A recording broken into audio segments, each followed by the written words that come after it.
reading all together verses 1 and 2.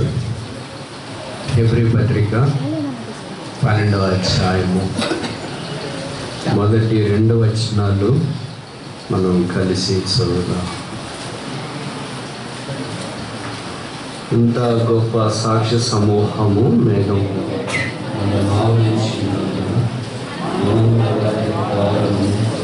సులువుగా చిక్కులు పాపం విడిచిపెట్టి విశ్వాసం కొనసాగించాలని తెలుసు.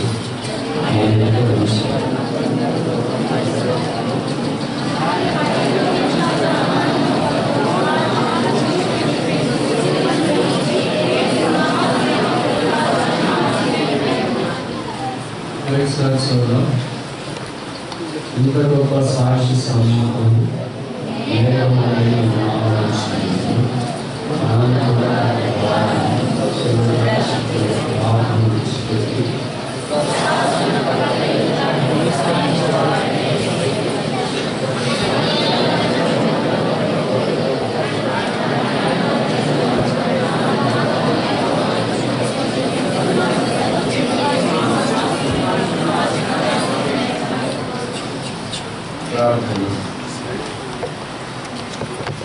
తండ్రి యేసుక్రీస్తు ప్రభు వారి పరిశుద్ధమైన భావనమైన నామమున మిమ్మల్ని రావడంలో కొంతమంది మేము వాక్యము చుట్టూ చేరవలసి అవకాశం ఇచ్చినందుకు స్తోత్రాలు. వాతావరణం ప్రతికూలంగా ఉన్న వివిధ ప్రాంతాల నుండి మీ ప్రజలను ఈళ్ళ వేసి తీసుకుని వచ్చినందుకు స్తోత్రములు. ఇలా మేము చేయవలసిన ద్వారా మా సంతోషాన్ని అధికం చేస్తున్నందుకు మిమ్మల్ని స్తుతిస్తున్నాం. మొదటి సెషన్లో రక్షణ కొరకు తీర్మానం చేసుకున్న వారిని కరుణించము, తీర్మానంలో నిలిచుకున్నట్లు సహాయం చేయము.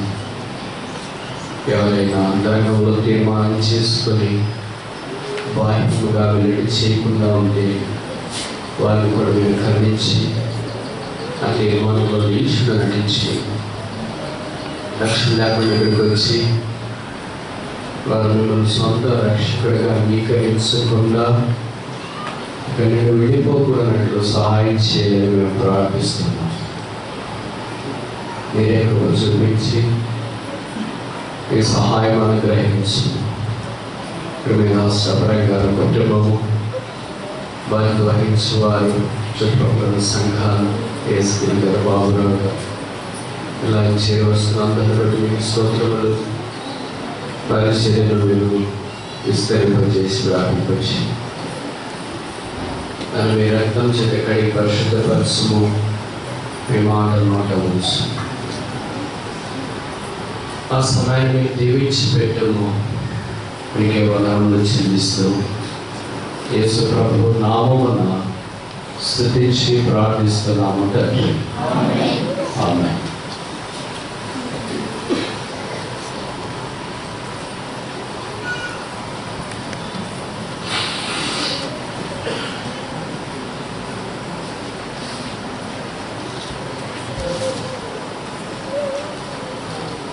అపోస్తలుడైన పౌలు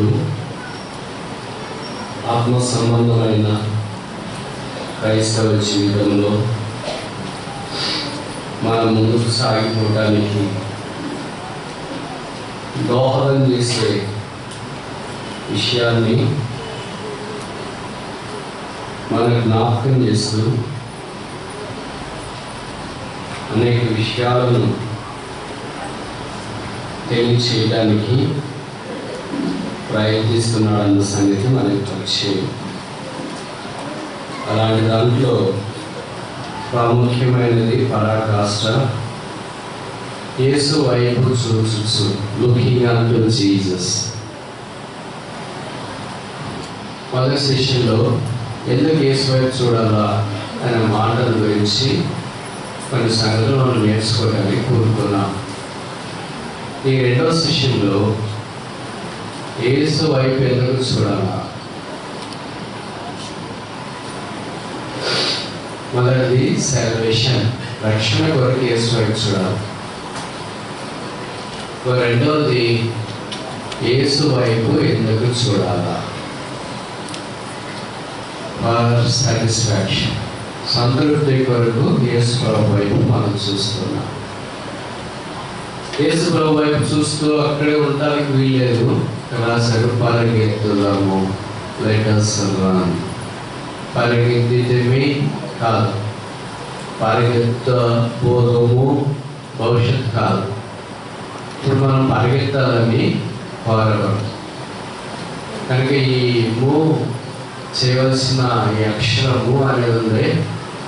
ఈ హెబ్రీ పత్రికలో కనీసం 5 ప్రాముఖ్యమైన సందర్భాలలో ఒక వినూత్నమైన శైలిలో మనకు కనిపించడం పరిపాటి. మీరు అనుమతిస్తే మొదటి హెబ్రీ పత్రిక 2వ అధ్యాయం 9వ వచనం. Hebrews chapter 2 verse 9. హెబ్రీ 2:9. దేవుని కృప వలన ఆయన ప్రతి మనిషిని కొరకు మరణం అనుభవించినట్లు దూతల కంటే కొంచెం తక్కువ వాడిగా చేయబడే యేసు మరణం పొందినందున మహిమా ప్రభావములతో కిరీటము ధరించిన వానిగా యేసు వైపు ఎలా చూస్తున్నాం? ఇక్కడ రాసిన మాట ఎలా కనిపిస్తున్నాడు? చూస్తున్నాము. మొదటి మూవ్ ఎక్కడికి ఈయన కనిపిస్తున్నాడంటే, ఇప్పుడు పశువుల తొట్టిలో కాదు, సముద్ర తీరాన్ని కాదు, సమాజ మందిరంలో కాదు, పేతురు అద్దె ఇంట్లో కాదు, తిబెరీ సముద్రం దగ్గర కాదు, మరియ వాళ్ళ ఇంట్లో కాదు. అక్కడ కనిపిస్తున్నాడు. అసలు భూమి మీదే కాకుండా మహిమ ప్రభావములు ధరించిన వారిగా మనము చూస్తున్నాము. అంటే పరసంబంధమైన స్థలములో ఆయన ఉన్నతమైన సింహాసనం మీద ఆసీనుడై ఉన్నట్లు మరణం పొందినందున మహిమ వచ్చింది. Where there is death there is glory. మహిమ మరణం, మరణించాలి. మరణం మహిమ, మరణం లేకపోతే మహిమ లేదు. ఇప్పుడైతే రాశారు, మరణం పొందినందున మహిమ ప్రభావం కలిగిన వానిగా ఆయన మనం చూస్తున్నాను. కిరీటము ధరించుకున్నాడు. శిలువ మీద ఉన్నప్పుడు మరణం పొందినప్పుడు ఏ కిరీటం? మృడ కిరీటం. సింహాసనం మీద ఉన్నప్పుడు ఏ కిరీటం? మహిమా కిరీటం. మృడ కిరీటానికి మహిమా కిరీటానికి ఎంత ఆశ్చర్యకరమైన తేడా కనిపిస్తుందో ఇక్కడ మనం చూడవచ్చు. కానీ మొదటి మూవీ ఏంటంటే, ప్రభువును మనం ఉన్నతమైన స్థానంలో చూస్తున్నాము. రెండవది ఏంటి? చూస్తున్నాము కనుక ఇప్పుడు ఏం చేయాలి? తెలుగు తీసుకొని పోవాలా? ఏం చేయాలా? 4వ అధ్యాయము 16వ వచనం. 4:16. హెబ్రీ 4:16. Hebrew chapter 4:16. కనుక మనము కనికరింపబడి సమయోచితమైన సహాయం కొరకు కృప పొందినట్లు ధైర్యంతో చేరుదాము. మొదటి మూ ఏంటి? చూద్దాము. చూసిన కనుక ఇప్పుడు ఏం చేస్తున్నాము? ఆయన సింహాసనం దగ్గర ప్రార్థన కొరకే వస్తున్నాం. చూస్తేనే మనం ప్రార్థన చేస్తాం. ఒక వ్యక్తి ఎలాంటి వాడో మనకు తెలిస్తేనే మనం ప్రార్థన చేయడానికి అవకాశం ఉంటుంది. ఎలాంటి వాడో మనకు తెలియనప్పుడు ఏమైనా ప్రార్థన చేస్తాం? ఆయనలో మనకు నమ్మకం లేనప్పుడు మనం ఏమైనా ప్రార్థన చేస్తాం? చేయలేదా? అలాగే ఇప్పుడు ఆయన మహిమ కిరీటం ధరించిన వాడని మనం చూస్తున్నాము. మనం ప్రార్థన చేయడానికి అవకాశం ఉంది. ఇక ప్రార్థన పరిశుద్ధంలో నుండి వచ్చే దైవాగ్ని. ఒకసారి చెప్పనా? Prayer is the fire that comes out of the heart of a believer. విశ్వాస హృదయతరంగంలో నుండి బయటికి పెళ్ళిపెట్టి వచ్చే నిప్పురవ, అగ్ని, జ్వాల, మంట, ప్రార్థన. బలిపీఠం మీద అగ్ని నిత్యము మంటలేవి 6:13. మరి బలిపీఠం అంటే ఎక్కడ బయట కాదు, హృదయంలో బలిపీఠం అని మంటుంటే ఈ మండిన తర్వాత ఏమో జరుగుతుంది? మంట బయటకు వస్తుంది. అలాగే హృదయంలో మంట ఉంటే బయటకు వస్తుంది. హృదయంలో మంట లేకపోతే ఎలాగ బయటకు వస్తుంది? అప్పుడు మనం ప్రార్థన చేయడానికి కోరట్లేదు. ఎందుకంటే మన ప్రార్థన అన్నిటికీ టైం ఉంటుంది. మీరు బాగా గమనించుంటారు, మన జీవితం ప్రతిదానికి టైం ఉంటుంది. తినటానికి, బట్టలు శుభ్రం చేసుకోవటానికి, స్నేహితులతో మాట్లాడటానికి, మొబైల్తో మాట్లాడటానికి, గేమ్స్ ఆడటానికి, వాట్సాప్ మెసేజ్ చెక్ చేయడానికి, టిక్ చేయడానికి, ఫేస్బుక్లో చూడటానికి, నిద్రపోవటానికి, పోట్లాడటానికి కూడా ఫుల్ టైం ఉండేవాళ్ళకి ఉన్నారు. కానీ దేని టైం లేదంటే ప్రార్థన. ఇప్పుడు ప్రార్థన చేసుకున్న వాళ్ళు మోకరిస్తే అప్పటిదాకా మొబైల్ ఫోన్ మోగదు, అప్పుడు ఏమో. ఇది మీరు చూసినారు ఎప్పుడైనా? చూస్తే నా దాంట్లో ఇప్పుడు కూడా కొంతమంది ఉన్నారు, నాకు అర్థమైంది. అన్నిటికీ మనకు కుదురుతుంది. అప్పటిదాకా మనం ఎవరు పట్టించుకోవాలి, ఎవరు డిస్టర్బ్ చేయాలి, మనం ఖాళీ ఉంటే. కరెక్ట్ మనం ప్రార్థనకు మోకరించేటప్పుడు ఇబ్బందికి ఆకలిస్తారు, అమ్మాయి ఎక్కడా ఇప్పుడు దాకా విలువస్ కదన్నమాట, ఇప్పుడు అవసరం వచ్చింది. కానీ ప్రార్థన ప్రతిబంధకాలు చాలా ఉన్నాయి. దాంట్లో మన ఇంట్లోది, మన కోరు, మనము, మన శరీరం, ఇవే చాలా పని చేసుకోవచ్చు. ఇప్పుడు ప్రార్థన అయిపోయిన తర్వాత ఏం జరుగుతుంది? మూడో 6:2 ఫిబ్రవరి పత్రిక 6వ అధ్యాయం 2వ వచనం. దేవుని అందరి విశ్వాసమును బాప్తిస్మమును గురించిన బోధయ స్థితి హస్త నిక్షేపణమును మృతుల పునరుత్థానమును నిశ్చయమైన తీర్పునకు పునాది మళ్ళా వేయక క్రీస్తుని గురించిన మూలోపదేశం మారి సంపూర్ణ బయటకు. నేను చెప్పే మాట మీకు అర్థమవుతుందా? ఒకే అక్షరం. ఏంటది? మూ అనే అక్షరం. మొదట ఆయన్ని కిరీటధారిగా చూస్తున్నాము. చూసాం కానీ ఇప్పుడు ఏం చేస్తున్నాము? ప్రార్థన చేస్తున్నాము. ప్రార్థన చేస్తున్నాము కనుక ఇప్పుడు ఏమవుతున్నాము? సంపూర్ణ బయటకు. ఈ ప్రార్థన చేయకుండా సంపూర్ణ బయటకి సాగిపోలేదు కనుక ఇప్పుడు సంపూర్ణ బయటానికి సాగిపోతున్నాం కనుక ఇప్పుడు ఏమవుతుంది? 4 ఫిబ్రవరి పత్రిక 10వ అధ్యాయం 24-25 వచనాలు. ఫిబ్రవరి పత్రిక 10వ అధ్యాయము 24-25 వచనాలు నేను చదువుతా. కొందరు మానుకొలుచున్నట్లుగా సమాజంగా కూడటం మానక ఒకరినొకరు హెచ్చరించు, వారిలో సమీపించు, చూసిన కొద్ది మరి ఎక్కువగా లాగా చేయొచ్చు. ప్రేమను చూపుటకును సత్కారములు చేయటకును ఒకరికొకరు పురుకొల్పోవాలని. ఇప్పుడు ఏమైనా ఆలోచన వస్తుంది? సంపూర్ణంగా సాగిపోతున్నామా లేదా అనడానికి ఒక యాసిడ్ టెస్ట్ ఏంటంటే, వేరే వాళ్ళు బాగా మనం కోరుతా ఉన్నాం. అయ్యో వాళ్ళు ఇలాగైపోయారు, వాళ్ళ ఆత్మీయ ఎంత బాగుండు, మళ్ళీ బస్సు ఎంత బాగుండు, వాకింగ్ చేస్తే ఎంత బాగుండు, పరిస్థితులు ఎంత బాగుండు అనే ఆలోచన మనకు వేరే వాళ్ళ గురించి రాకపోతే దాని అర్థం ఏంటంటే మనం ఎప్పుడూ ఆగిపోయినాం ఆత్మీయ జీవితంలో అని. అలాంటి ఆలోచన మనకు వచ్చిందంటే అర్థం ఏంటంటే మనం ఆత్మీయ జీవితంలో సంపూర్ణ మార్గానికి సాగిపోతున్నామని అర్థం. కానీ ఇప్పుడు వేరే వాళ్ళ గురించి మనం పూర్కొనుకోవాలని ఆలోచన చేస్తుంటాం. అహితోఫెల ఆలోచనలు కదా, బైబిల్లో చాలా రకాలైన ఆలోచనలు ఉన్నాయి. అహితోఫెల అనే ఒక ఆయన మన ఫ్రెండ్ ఉన్నాడు. ఆయన ఆలోచన చెప్తే దేవుని యుద్ధంలో వచ్చినట్లే ఉంటుందంట.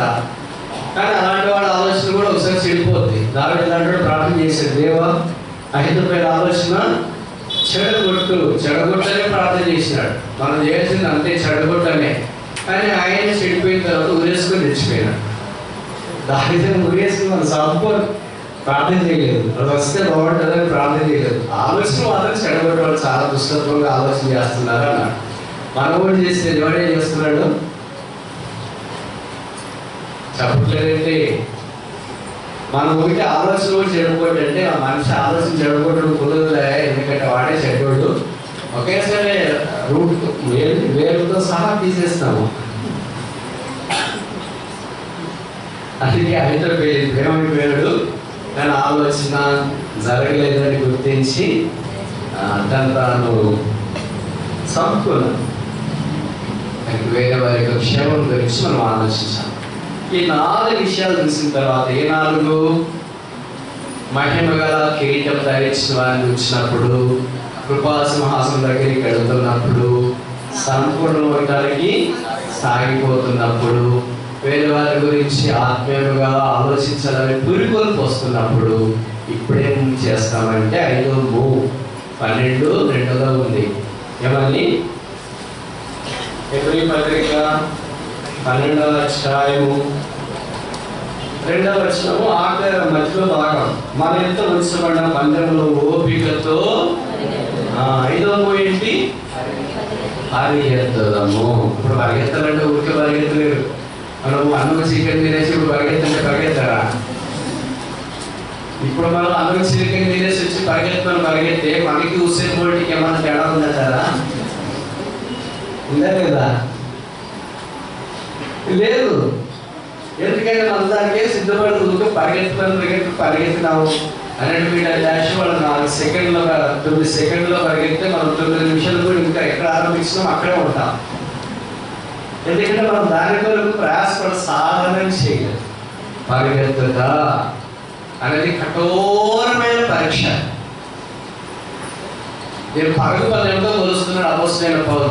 ఆ దినాల్లో మొట్టమొదటి గ్రీస్ దేశంలోని ఒలింపిక్స్ స్టార్ట్ అయ్యాయి. ఈ ఒలింపిక్స్లో అన్నిటికంటే అట్రాక్టివ్ గేమ్ ఏంటంటే స్విమ్మింగ్ కాదు, షటిల్ కాదు, హాకీ కాదు, ఏంటి?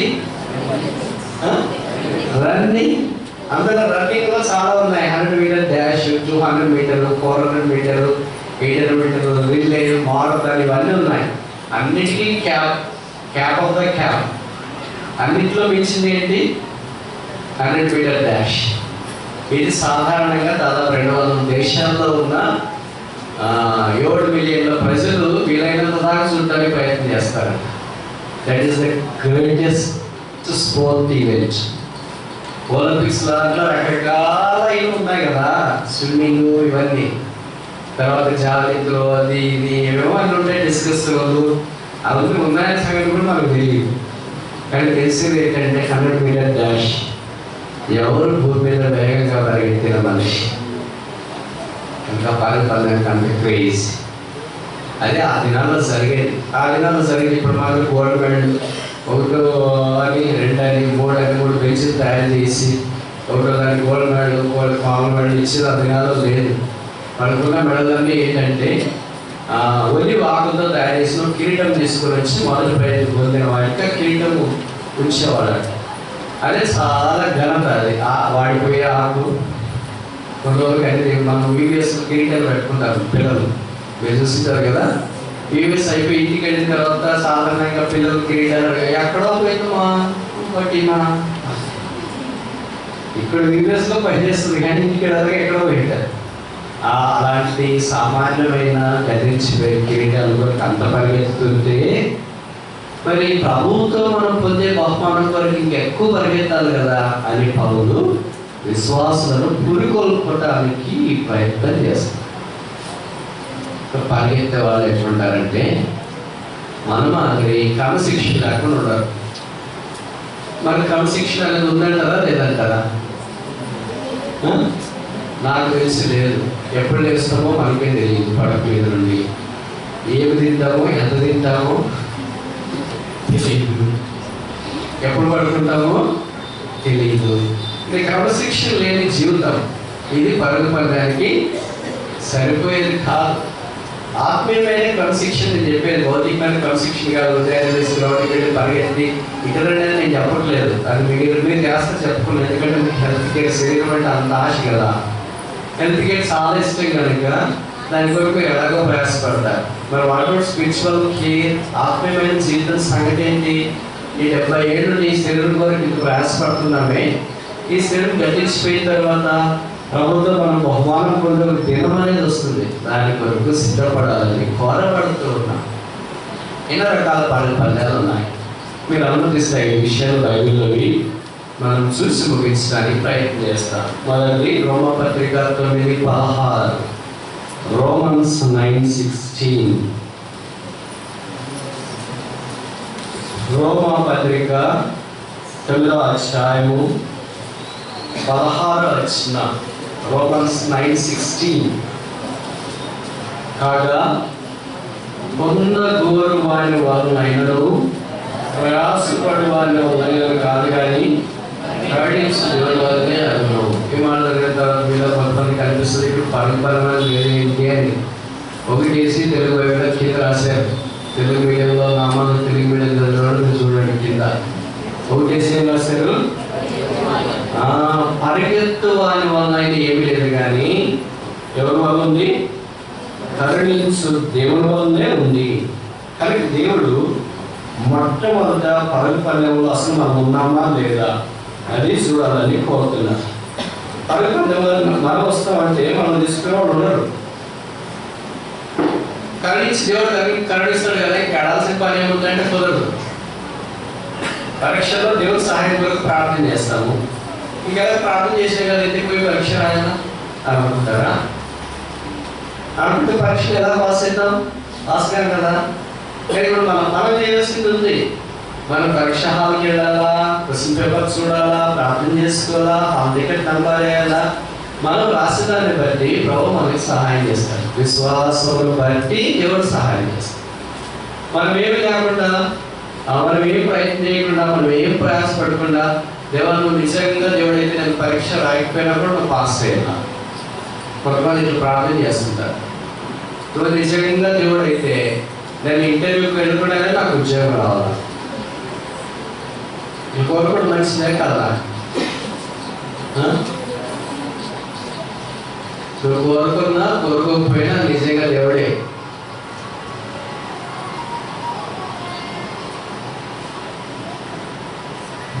కానీ మన ప్రయత్నం ఏంటి? దేవుడు కరుణిస్తాడు, కానీ కరుణించే వాళ్ళ కళ్ళు చూడాలి కదా. బయట రాశారు, దాసు తన యజమానుల చేతుల తను చూసినట్లు, దాసుడు తన యజమాని వైపు చూసినట్లు ఆయన కొరకు లేదా ఆయన సహాయం కొరకు పర్యంతం మనకన్నా ఆయన కొరకు చూస్తాం. దానికి మొదటి ఏంటంటే హంబుల్ రేస్, ఒక దీనమైన ఒక సామాన్యమైన పరుగు పందెం.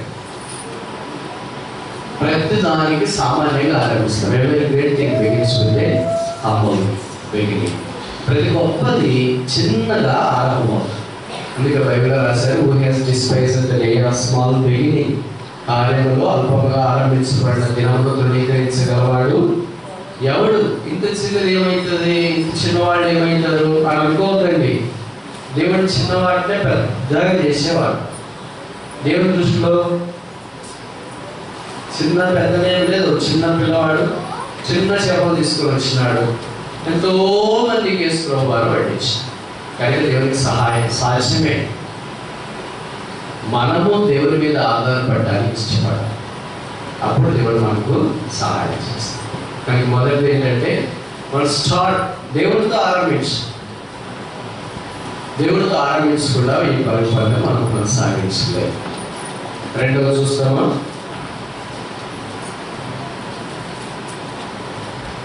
మన పరిచయమైన వాక్యమే ఫిలిప్పీ పత్రిక 2వ అధ్యాయము 16వ వచనం. ఫిలిప్పీ 2:16. Philippians chapter 2 verse 16. అతి జనం మధ్య మీరు జీవాక్యం చేతబట్టుకుని లోకమందు జ్యోతుల వలె కనబడుతున్నారు, అందువల్ల వ్యర్థముగా పరిగెత్తలేదని